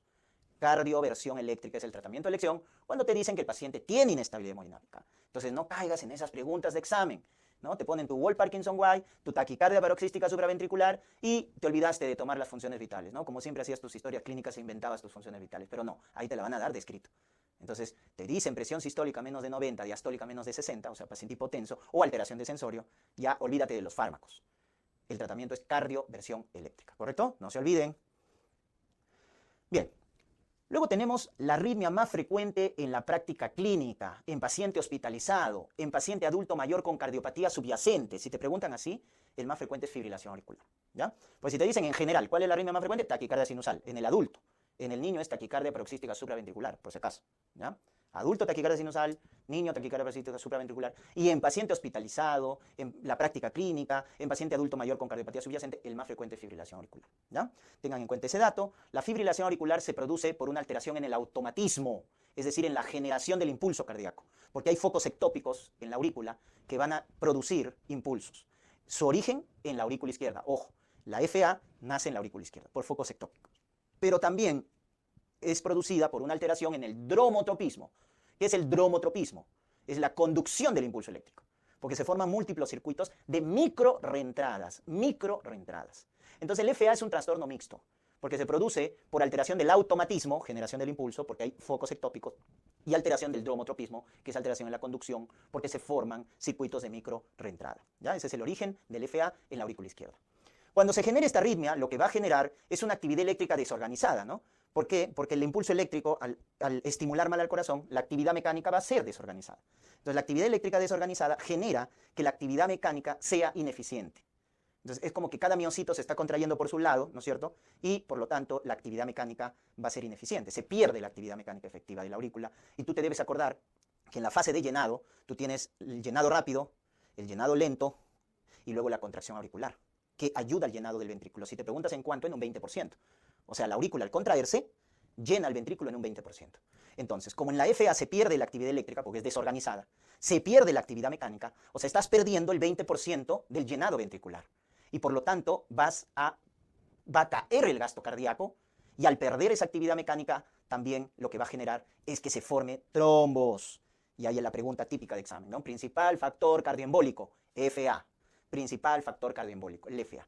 Entonces mira cómo al perderse la actividad eléctrica se pierde la actividad mecánica, al perderse la actividad mecánica, ¿no? Se genera un éstasis del flujo sanguíneo, y acuérdense por Virchow, ¿no? Si el flujo se altera, se forma trombos, ¿no? Disfunción endotelial, hipercoagulabilidad o alteración del flujo, ahí está, Virchow, acuérdate, se forma trombo. En este caso es por éstasis, por alteración del flujo, porque se está perdiendo la actividad. Entonces la sangre se queda en reposo, pues no hay movimiento, porque no hay actividad mecánica, se forma un trombo. ¿Ya? Por eso el FA es el principal factor trombo cardioembólico, ¿ya? Porque forma estos trombos en la aurícula izquierda, conocidos con el nombre de trombos murales, porque se forman en la cavidad de la aurícula izquierda, trombos murales. Y como les decía, la contracción auricular ayuda en un 20% al llenado del ventrículo, que finalmente es el que va a expulsar a la circulación sistémica, ¿no? Entonces va a caer el gasto cardíaco, porque está disminuyendo el llenado del ventrículo en un 20%. Entonces cae el gasto cardíaco. Y al final también la respuesta ventricular se altera, ¿no? Si la aurícula se contrae mal, finalmente repercute en el ventrículo, cae más el gasto e incluso se generan arritmias ventriculares, que ya viene a ser lo más grave en un FA, ¿no? Que el FA te empieza a generar arritmias ventriculares. Muy bien, en cuanto a la clínica, el diagnóstico, el contexto clínico, te van a decir, el FA, acuérdate esto, se presenta generalmente en adultos mayores, ¿no? A diferencia de tu taquicardia paroxística supraventricular, tu Wall-Parkinson-White, que se presentaban en gente joven, sin cardiopatía estructural, sin cardiopatía subyacente, acá es todo lo contrario. Tu FA, sospéchalo en un adulto mayor que tiene cardiopatía subyacente. Y la más frecuente es esta, la cardiopatía hipertensiva. Ese es su principal factor de riesgo, cardiopatía hipertensiva, es el más frecuente, ¿ya? O también la cardiopatía isquémica, valvulopatías, miocardiopatías, ¿no? Miocardiopatía dilatada, por ejemplo, la miocardiopatía dilatada se asocia con FA, la cirugía cardíaca, o una valvulopatía que debes acordarte, ¿no? En cirugía de tórax, que se asocia a FA, la estenosis mitral. ¿Ya? La estenosis mitral, por eso su clínica, su triada clínica es, acuérdate, disnea, hemoptisis, embolismo. ¿Por qué embolismo? Porque la estenosis mitral se asocia a FA. Entonces, como puedes ver, el FA lo vas a sospechar en ese contexto. Un abuelito, una abuelita que tiene un corazón enfermo, una cardiopatía subyacente, ¿no? Y que viene a la emergencia, ¿por qué? Por disnea, por síncope, por un pulso irregular deficitario. En el examen físico, eso rápidamente te debe hacer sospechar del FA. Acuérdate, pregunta examen. ¿Quién tiene el pulso irregular deficitario? La fibrilación auricular, ¿correcto? Deficitario porque la frecuencia central es mayor a la periférica. ¿Ya? Frecuencia central mayor a la periférica. Eso se llama pulso deficitario, irregular lo ves en el FA. Y acuérdate que es el principal factor cardioembólico. Entonces, cuando te digan, ¿no?, que un émbolo ha viajado y ha ido a la arteria cerebral media, o sea, un infarto cerebral por embolismo, un embolismo a la arteria mesentérica y te da un abdomen vascular, en cirugía me han visto, ¿no? Un abdomen agudo vascular por embolismo de la arteria mesentérica. En oftalmo, la maurosis fugaz, porque un émbolo del corazón ha ido y ha ocluido la arteria central de la retina. Un infarto renal, un infarto esplénico. Entonces, cuando hay un cuadro de embolismo, donde debes buscar el origen de ese émbolo, una de las razones es el corazón, ¿correcto? Por eso hay que tomar un EKG en un cuadro embólico, porque debemos descartar fibrilación auricular, ya que es el principal factor cardioembólico, ¿no? Y va a mandar un émbolo al cerebro, al riñón, al vaso, a los miembros inferiores. Una isquemia aguda puede producirse por un embolismo, un abdomen agudo vascular por un émbolo en la arteria mesentérica, una maurosis fugaz por oclusión de la arteria central de la retina, ¿no es cierto? Entonces, eso tienes que recordar, ¿ya? Principal factor cardioembólico. Y el EKG es básicamente para confirmar tu diagnóstico, ¿no? En tu EKG lo que vas a ver del FA, y quiero que te acuerdes, por eso te estoy poniendo cada arritmia a la imagen, es esto, mira. Los QRS irregulares. No hay onda P, en vez de onda P hay estas ondas, ¿no es cierto?, irregulares, pequeñitas, que se llaman ondas F minúsculas. Entonces, cuando te digan esos criterios, ausencia de onda P, porque es un ritmo extrasinusal, acá sí no hay onda P. No es como en la taquicardia paroxística supraventricular, que la onda P se escondía. O sea, sí estaba, solo que se ha escondido.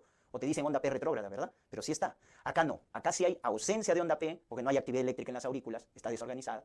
Y en vez de la onda P te van a decir ondas F minúsculas, que son las ondas de las microrreentradas. ¿Te acuerdas de las microrreentradas? Esas son las ondas F. Y la frecuencia es alta, pues, ¿no? Más de 150, más de 250 latidos por minuto. Y los QRS, ¿cómo son? Irregulares. Acuérdate, taquicardia auricular multifocal, fibrilación auricular, son irregulares. Entonces, si te dicen ausencia de onda P, onda F minúscula, QRS irregular, tienes que pensar en FA, ¿ya? Y su diagnóstico diferencial, que te debes acordar y lo vamos a ver acá rápidamente, es el flúter, o también llamado aleteo auricular. Flúter o aleteo auricular. En el flúter o aleteo auricular también vas a ver una frecuencia alta. Vas a ver ausencia de onda P, no hay onda P. En vez de onda P hay ondas F mayúsculas, que son estas ondas F que se les llama también ondas de serrucho, porque es, ¿no?, como la punta de un serrucho, ¿ya? Y la gran diferencia con el FA es que los QRS son regulares. Si yo mido la distancia entre QRS, regular. Entonces, cuidado, te equivocas, ¿ah? Ausencia de onda P, onda F mayúscula, porque acá se producen circuitos de macrorreentradas, por eso F mayúsculas, ondas de serrucho, y QRS regulares, flúter auricular, flúter. Entonces, diferéncialo, porque el contexto clínico va a ser igual, ¿ah? tanto en fibrilación como en flúter o aleteo auricular, te van a decir, abuelito con su cardiopatía de fondo, que viene por disnea, por palpitaciones, por síncope, le tomas su EKG y ahí vas a encontrar la diferencia, ¿no? Si ves que sonda F minúscula, irregular, fibrilación auricular. Si ves que sondas F mayúscula, regular, flúter o aleteo. Ahí está la diferencia, ¿correcto? Muy bien. Y el tratamiento es en ambos casos es lo mismo. En fibrilación o flúter el tratamiento es el mismo. Entonces vamos a ver con el FA. Un tratamiento que debemos recordar que mejora el pronóstico en paciente con FA es la anticoagulación. ¿Ya, doctores? La anticoagulación porque es el principal factor cardioembólico, ¿no? Pero a todos los pacientes con FA se anticoagula, no, pues, no a todos, hay que seleccionar. Para eso tenemos el score de Chad-Vas.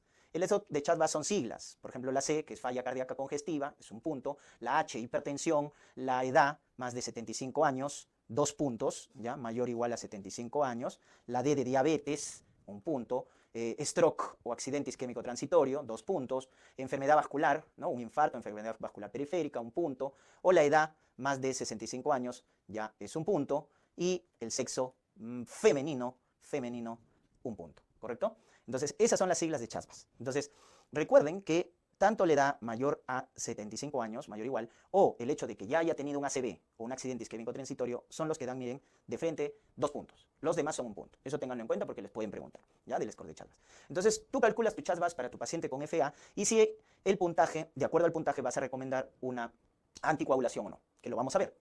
Entonces, el score de Chad-Vas que te mide tu riesgo de trombosis, tu riesgo de embolismo. Pero eso lo tienes que contrapesar versus con tu score de hemorragia. Pregunta de examen.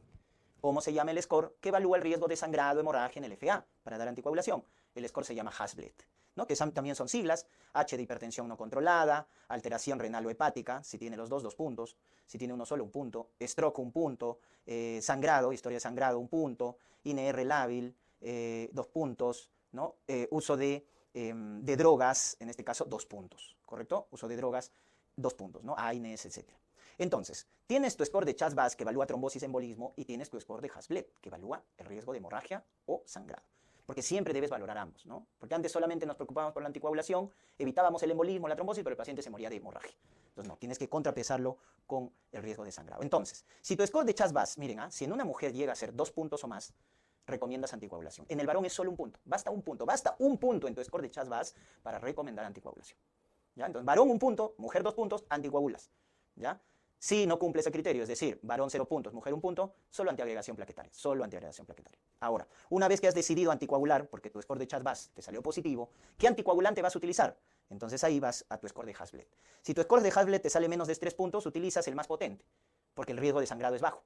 Entonces si Hasblett sale menos de 3, warfarina, que te bloquea el factor 2 al factor 7, suma 2 más 7, 9, y al que le sigue 10. Los 4 factores que bloquea la warfarina es el 2, el 7, sumas 2 más 7, 9 y el que le sigue 10. Entonces es el más potente porque se está metiendo con 4 factores de coagulación. El INR debe estar entre 2 y 3. Pero ¿qué pasa si tu score de Hasblett te sale alto, mayor o igual a 3 puntos? Tiene alto riesgo de sangrado. Entonces en esos casos de alto riesgo de sangrado tienes que dar anticoagulantes más específicos. Como dabigatran, que solo bloquea el factor 2, acuérdate, Dabi, 2B. O Rivaroxaban, que tiene la X porque bloquea el factor 10. Dabigatran, Rivaroxaban, Apixaban, que también bloquea el factor 10. Entonces, estos anticoagulantes orales ya son más específicos, porque solo bloquean a un factor. Entonces, ¿cuándo lo utilizamos? Cuando el riesgo de sangrado es alto. E incluso, en algunos casos, ya está contraindicada la anticoagulación. Tienes que darle anticoagulación, pero está contraindicada. Y en esos casos, ya que ya no puedes utilizar ningún anticoagulante, porque está contraindicado, el paciente está con hemorragia activa, plaquetas muy bajas, hecho un ACV hemorrágico reciente, etc. Entonces, en esos casos, se hace un procedimiento invasivo, cuando ya está contraindicado la anticoagulación, que es la oclusión de la aurícula izquierda, en los casos que la anticoagulación ya está contraindicada. Entonces, ese es el algoritmo que debes acordarte para anticoagulación, ¿no? Evalúa tu Chad-Vas, evalúas puntajes, si está recomendada la anticoagulación, eliges el anticoagulante de acuerdo a tu score de Hasblett, ¿no? Si es bajo el riesgo de sangrado, warfarina, si es alto, los específicos, y si está contraindicada la anticoagulación, oclusión de la aurícula izquierda. Una pregunta que les pueden hacer acá, doctores, es ¿a qué pacientes de frente anticoagulamos? Ya no calculas Chad-Vas, de frente anticoagula. Paciente que tiene válvula protésica o paciente que tiene valvulopatía reumática. Acuérdate ese dato. Si el paciente tiene prótesis valvular o el paciente tiene valvulopatía reumática, una estenosis mitral, por ejemplo, por fiebre reumática, o insuficiencia mitral crónica, etc., de frente se anticoagula. Ya no calcules tu Chad-Vas. Ojo con ese dato. Y el otro tratamiento importante para tu FA, doctores, es, ¿no es cierto?, en el manejo agudo. Entonces, cuando tu paciente con FA viene a la emergencia, lo primero que tienes que preguntar es la inestabilidad hemodinámica. Ah, doctor, está inestable. está hipotenso, está con alteración del sensorio, ¿qué les dije? Cardioversión eléctrica. Si hay inestabilidad hemodinámica, olvídate de los fármacos, cardioversión eléctrica. Por el contrario, si está estable, entonces, ¿qué hacemos? Tratamiento farmacológico. Y lo primero que se hace en el manejo agudo es controlar la frecuencia cardíaca. Y cuando tú controlas la frecuencia cardíaca en el llamado FARVA, fibrilación de respuesta ventricular alta, vas a ver que el de elección, ¿no es cierto?, es el beta bloco. Este es el de primera línea para controlar la frecuencia cardíaca. Beta bloco, metoprolol, betalol. Alternativa, calcio antagonista. Si no encuentras beta bloco, marca calcio antagonista, verapamilo diltiazem, como pasó en un examen. ¿No? En un examen te preguntaron con qué controlo la frecuencia cardíaca en FA. Beta bloco, bacán. Doctor, no había beta bloco en las alternativas. Calcio antagonista, verapamilo diltiazem. Doctor, si el paciente tiene falla cardíaca, o sea, fracción de eyección baja, en esos casos, digoxina. Si el paciente con FA tiene falla cardíaca sistólica, fracción de eyección bajo, entonces ahí es donde indicamos digoxina para controlar la frecuencia cardíaca. Si no tiene falla cardíaca, beta block primera línea, alternativa calcio antagonista. Pero si tiene falla cardíaca sistólica, te dicen que tiene ortopnea, disnea paroxística nocturna, crépitos, entonces ahí das digoxina, ¿correcto? Y en casos refractarios, cuando generalmente el corazón está estructuralmente bien afectado, si te dice que no responde a estos fármacos, ¿qué utilizamos en casos severos refractarios? Amiodarona. Caso severo refractario, amiodarona, cuando no funciona nada. Y otra cosa, pero que se hace al final, es el control del ritmo. Eso es otra cosa, control del ritmo cardíaco. Acá estamos controlando la frecuencia, que es lo primero que se hace, control de la frecuencia cardíaca. Al final se hace control del ritmo. Es decir, tu FA, que es ritmo extrasinusal, lo vas a volver a ritmo sinusal. Y eso se hace en las FAs paroxísticas, o sea, las que tienen recién menos de 48 horas. O en algunas persistentes, ¿no? Por ahí. Entonces, en algunas FAs que son recientes, vamos a hacer control del ritmo, es decir, convertir de ritmo extrasinusal a sinusal. Y para eso hay fármacos también. Entonces, en el control del ritmo, si el paciente tiene menos de 48 horas, no nos preocupamos, la aurícula está limpia, la aurícula izquierda. Pero si el paciente tiene más de 48 horas, lo más probable es que en la aurícula izquierda ya haya un trombo. O le hacemos un ecocardiograma y vemos que hay un trombo, entonces anticoagulamos antes de controlar el ritmo. Entonces, ese es un dato importante. Si el paciente tiene menos de 48 horas, no hay problema. De frente hacemos la cardioversión farmacológica, de frente. Ojo, la cardioversión farmacológica es control del ritmo, porque lo voy a volver a ritmo sinusal. Entonces, si el paciente tiene menos de 48, de frente hago la cardioversión farmacológica. Pero si el paciente tiene más de 48 horas, no. Lo más probable es que haya un trombo en la aurícula izquierda. Entonces, anticoagulamos 2 o 3 semanas y después recién hacemos la cardioversión farmacológica. Miren la diferencia. ¿Y con qué hacemos la cardioversión farmacológica? Con fármacos del grupo 1C, flecainida, propafenona. Con esos fármacos hacemos control del ritmo. Por eso es diferente, que tú recuerdes, una cosa es control de la frecuencia y otra cosa es control del ritmo. No caigas en esas preguntas. Uno es frecuencia y el otro es el ritmo. Y nuevamente, en casos refractarios severos que utilizamos, amiodarona. Amiodarona. Y doctores, después de cualquier cardioversión farmacológica, ya sea con el 1C o amiodarona, después que hayas hecho la cardioversión farmacológica, a todo paciente nuevamente hay que anticoagular. Porque cuando tú cardiorreviertes le estás cambiando el ritmo al corazón, de extrasinusal a sinusal, y entonces ahí hay unos segundos donde el corazón se queda como que quieto y puede formar trombos. Es por eso que después de toda cardioversión anticoagulas, 2 a 3 semanas. Entonces, cuando tú controlas el ritmo, que es lo último que se hace, si el paciente tiene menos de 48 horas, cardiorreviertes y anticoagulas, 2 a 3 semanas, en ese orden, ¿no? Cardiorreviertes de frente porque tiene menos de 48 horas y anticoagulas. Si tiene más de 48 horas, primero anticoagulas, 2 o 3 semanas, luego cardiorreviertes y finalmente anticoagulas. Miren la secuencia, es diferente. Muy bien. Luego tenemos acá la enfermedad del nodo sinusal.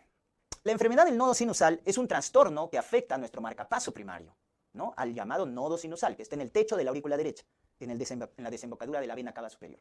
Entonces afecta a nuestro marcapaso primario. Puede tener un origen degenerativo por la edad, que es lo más frecuente, o por una enfermedad cardíaca previa, una cardiopatía isquémica, etc. ¿Correcto? Esas son las etiologías. Y tú te vas a dar cuenta porque el paciente tiene alternancia de cuadros de bradicardia con taquicardia. Por eso cuando te preguntan el síndrome bradicardia-taquicardia, síndrome bradicardia-taquicardia, enfermedad del nodo sinusal. Porque te genera, ¿no?, periodos de bradicardia seguidos con periodos de taquicardia. O las famosas pausas sinusales, que es lo más típico. Esto, ¿no? Tu corazón está conduciendo bien. Ahí está, miren, todo bonito. Y miren esto, pausa sinusal. No hay nada. Pausa. Y una pausa sinusal es patológica cuando dura más de 3 segundos, doctores. Cuando dura más de 3 segundos. Ya eso es patológico. Hay que investigar. Entonces, si tenemos suerte, con un EKG vemos esto. Pero a veces el EKG no detecta esto, porque recuerda que el EKG es una fotografía del momento de la actividad eléctrica del corazón. Entonces, a veces, pues no lo detecta. Entonces, muchas veces, para estudiar las pausas sinusales, para descubrirlas, hay que hacer una monitorización de 24 horas. Entonces, ahí es donde empleamos Holter, ¿no? Cuando queremos estudiar las pausas sinusales, encontrarlas, ¿no? Y que nos den la justificación de la sintomatología del paciente, que muchas veces viene por síncopes, por cuadros de palpitaciones, etc. ¿Ya? Muy bien, entonces acuérdense de este síndrome, ¿por qué? Porque cuando una pausa sinusal empieza a generar síntomas, como los síncopes, entonces ahí ya hablamos de la enfermedad del nodo sinusal. O sea, hablamos de enfermedad del nodo sinusal cuando el paciente ya tiene síntomas, producto de las pausas sinusales, ¿no? Entonces eso hay que tenerlo en cuenta, ¿ya? Muy bien, entonces eso viene a ser la enfermedad del nodo sinusal. En casos leves, observación. Si vemos que las pausas duran poquito, observación. Pero en algunos casos ya es severo. El paciente hace síncopes, hace cuadros de bradicardia, taquicardia alternante, entonces ahí indicamos marcapaso. Dicho sea de paso, pregunta de examen. La enfermedad del nodo sinusal es una de las principales indicaciones de marcapaso definitivo, ¿ya? Entonces, la pregunta de examen era justamente en dónde se coloca más marcapasos, cuando falla qué parte de nuestro sistema sinusal, cuando falla nuestro marcapaso primario, es decir, el nodo sinusal. Es la principal indicación para colocar marcapasos. Pero también tienes tu marcapaso secundario, que es el nodo AB. Y cuando el nodo AB falla, se producen los famosos bloqueos. Bloqueos auriculoventriculares de primer grado, en la cual la conducción es lenta. Entonces, el único criterio que vas a tener es esto, tu intervalo PR largo. Tu PR dura de 0,12 a 0,20 segundos, acuérdate, 0,12 a 0,20 segundos. Entonces, ¿qué es PR largo? Más de 0,20 segundos. Miren acá, está durando 0,24, ¿correcto? Más de 0,20 segundos. Entonces, ya el intervalo PR, entonces, para hacer diagnóstico de bloqueo AB, tu PR debe estar largo, más de 0,20 segundos. Porque si te dicen PR corto, piensas en preexcitación, Wall-Parkinson-Wall. PR largo, más de 0,20 en bloqueo AB. Y en el de primer grado, lo que tú vas a ver es lo siguiente, que después de cada onda P hay un QRS, ¿verdad? Ahí está, los QRS. Entonces, acá no hay un verdadero bloqueo, es una conducción lenta, porque después de cada onda P hay un QRS, pero solo que el PR está prolongado, ¿correcto? Ya está. En cambio, en el de segundo grado, el bloqueo AB de segundo, ahí sí hay un verdadero bloqueo, porque miren, onda P, QRS, onda P, QRS, onda P, QRS, y acá onda P y ya no hay QRS, ya no se continúa. O sea, acá hay una onda P que se ha perdido, no continúa con un QRS. ¿Y qué pasa con el PR? Miren, es largo, 0,24, pero en la siguiente va creciendo, 0,28. En la siguiente va creciendo más, 0,32. O sea, hay un crecimiento progresivo del PR. Doctores, pregunta de examen, eso se llama fenómeno de Wenkenbach, que se observa en el bloqueo AB de segundo grado, MOBITZ 1, con nombre y apellido. ¿Dónde se ve el fenómeno de Wenkenbach? En el bloqueo AB de segundo grado, MOBITZ 1. Crecimiento progresivo del PR y se bloquea. Eso lo ves en este, segundo grado, MOBITZ 1. ¿Correcto? No te olvides. ¿Quién lo puede producir? Infarto de cara inferior, o sea, cuando se obstruye la arteria descendente posterior y te da un infarto de cara inferior o diafragmática, ¿no? Que lo ves en D2, D3, ABF, ese tipo de infarto de necrosis de cara inferior diafragmática te da este tipo de bloqueo AB. La intoxicación por digoxina también, el uso de beta-block o el estímulo vagal excesivo también te da este tipo de bloqueo. Entonces, si hay un MOBITZ 1 es porque hay un MOBITZ 2. Y en el caso del MOBITZ 2, ¿cuál es la diferencia? Que el PR es constante. Es largo constante. Miren, no crece. 0,24, 0,24 y se pierde. Entonces no va creciendo, ¿no? Es constante largo y se pierde. Ese segundo grado MOBITZ 2. Peor pronóstico, porque miren quién lo produce. El infarto más frecuente y más grave. ¿Cuál es el infarto más frecuente y más grave? El de cara anteroseptal. O sea, de B1 a B4, ¿no? Cuando se altera, por la obstrucción de la arteria descendente anterior. Entonces, este infarto genera un bloqueo de segundo grado, MOBITZ 2. Y luego tienes el bloqueo de tercer grado. El bloqueo de tercer grado es un bloqueo completo, donde hay una disociación aurículo-ventricular. O sea, la aurícula con el ventrículo, cada uno baila a su ritmo. Están disociados, están divorciados. Entonces, ¿cómo te vas a dar cuenta en el EKG que la aurícula y el ventrículo están divorciados? Porque vas a encontrar más ondas P que QRS en un determinado intervalo. Si tú te das cuenta, por ejemplo acá, miren, esta es una onda P, esta es otra onda P, esta es otra y esta es otra. Miren, en este intervalo nomás hay 5 ondas P. ¿Y cuántos QRS? 1, 2. Hay 5 ondas P y 2 QRS. Entonces, cuando veas eso en un intervalo, más ondas P que QRS, y estás viendo que caen independientemente, cada uno por su lado, ese es un bloqueo de tercer grado, porque hay un bloqueo completo, porque hay una disociación auriculoventricular. En el pulso venoso yugular, pregunta de semiología, puede ser, ¿qué te produce la onda A cañón en el pulso venoso yugular? Te produce la onda A cañón, ¿ya? Porque como la aurícula con el ventrículo se están contrayendo, en algún momento pueden coincidir la aurícula con el ventrículo, y cuando coinciden, se produce la onda A cañón en el pulso venoso yugular, ¿ya? Muy bien, este bloqueo de tercer grado también se produce por infartos, se produce también por causas degenerativas, y también hay que tener en cuenta que en su sintomatología da síncopes a repetición, ¿ya? Que se conoce con el nombre de síndrome de Stock-Adams. Acuérdense ese nombrecito, Stock-Adams, síncopes a repetición que muchas veces se produce por un bloqueo de tercer grado, ¿ya? Por un bloqueo completo. Y la pregunta que te van a hacer acá de tratamiento, que tienes que acordarte es, de estos tipos de bloqueo AB, ¿a quiénes coloco marcapaso?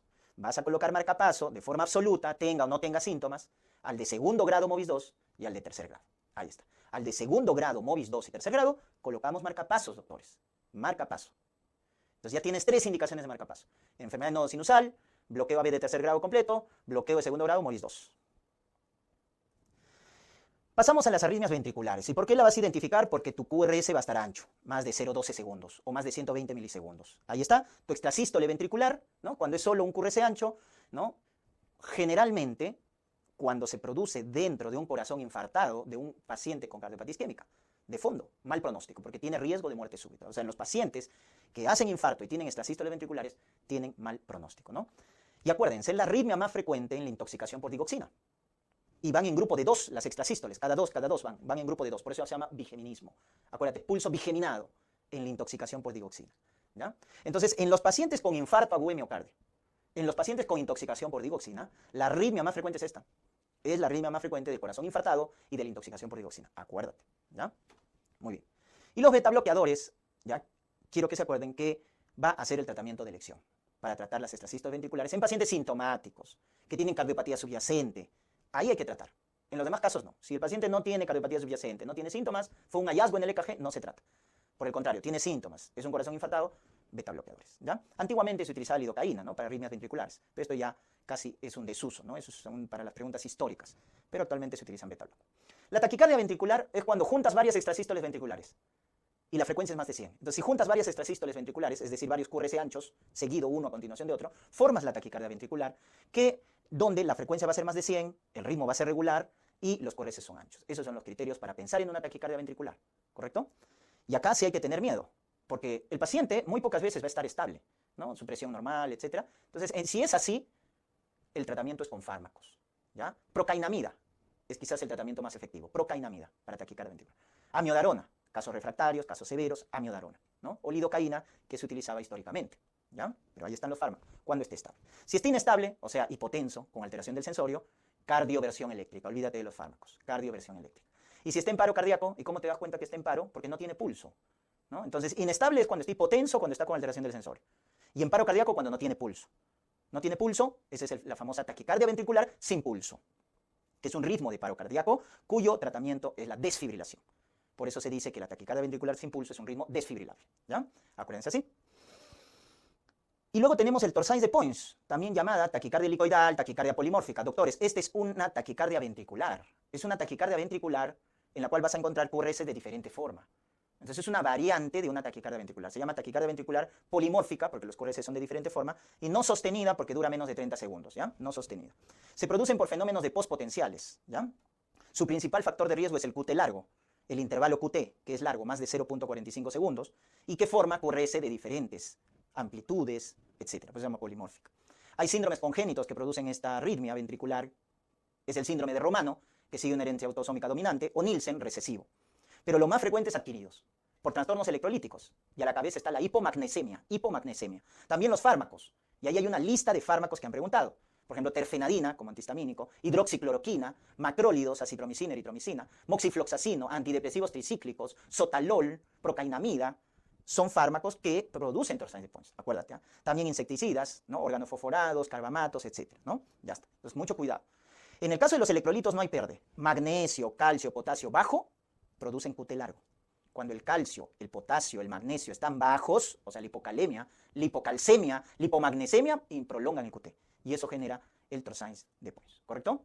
Tratamiento de elección, sulfato de magnesio. Sulfato de magnesio para los cuadros adquiridos y para los cuadros congénitos beta bloqueadores, excepto sotalola. Ojo, el beta bloque no se da es sotalol porque, al contrario, sotalol produce Torsades de Points. Entonces se utiliza otros beta bloques. Entonces, el tratamiento, cuando el paciente esté estable, en los casos adquiridos, sulfato de magnesio. Ese mismo que das en preeclampsia severa. Ese mismo. Y en casos congénitos, beta bloqueadores. ¿Ya? Muy bien. Fibrilación ventricular. Recuerden que esta ya es el ritmo irregular, caótico, que lo vas a ver en paro cardíaco. ¿Ya? Porque es un ritmo de paro desfibrilable, hay un cese de la actividad contráctil, el gasto cardíaco es cero, es un ritmo irregular, caótico. El tratamiento es desfibrilación. Si es monofásico, recuerda la descarga, 360 Joule. Si es bifásico, 200 Joule.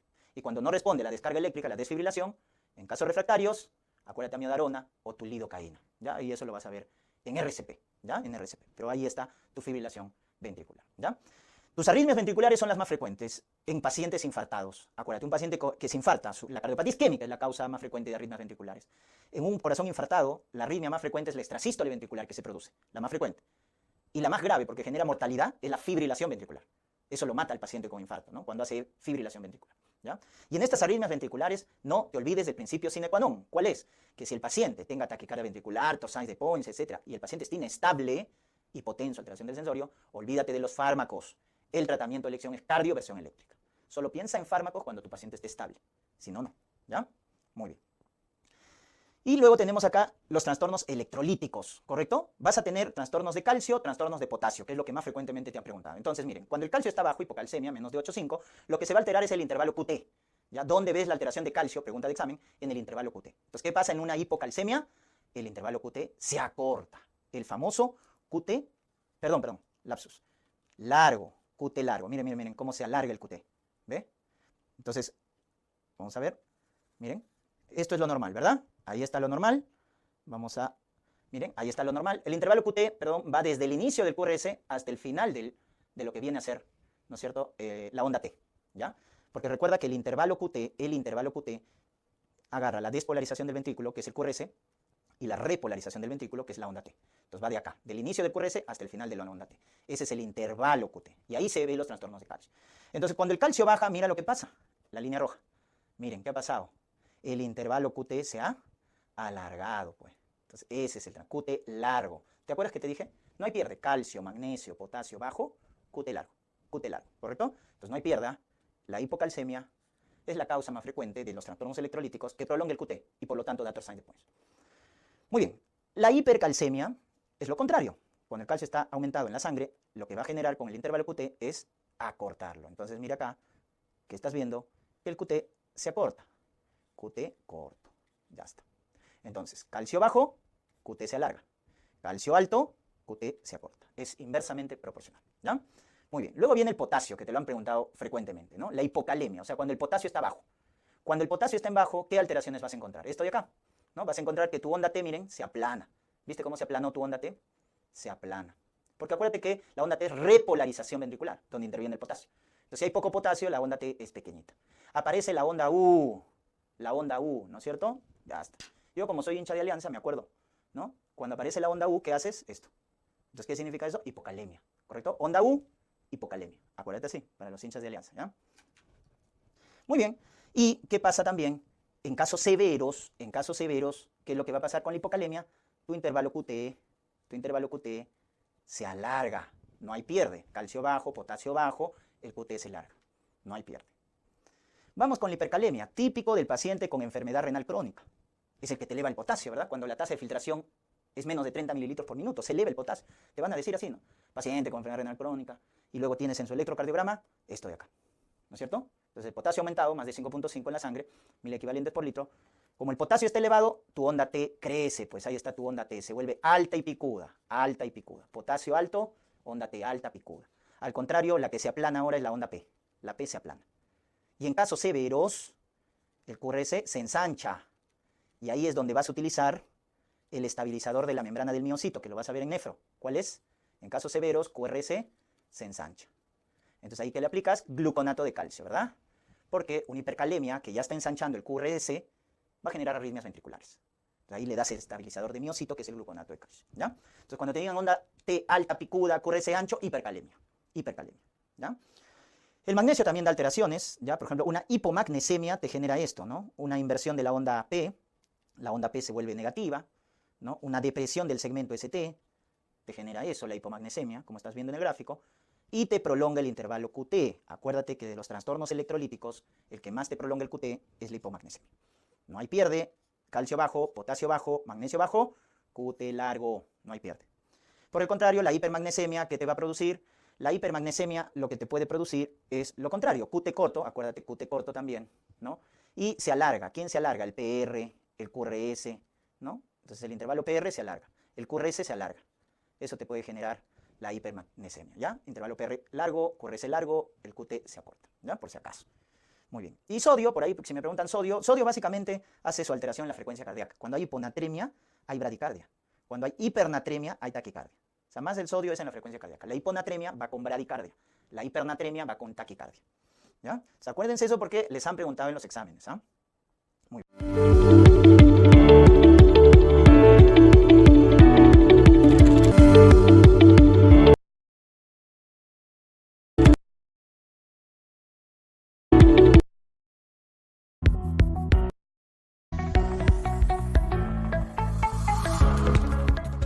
síndrome de Brugada.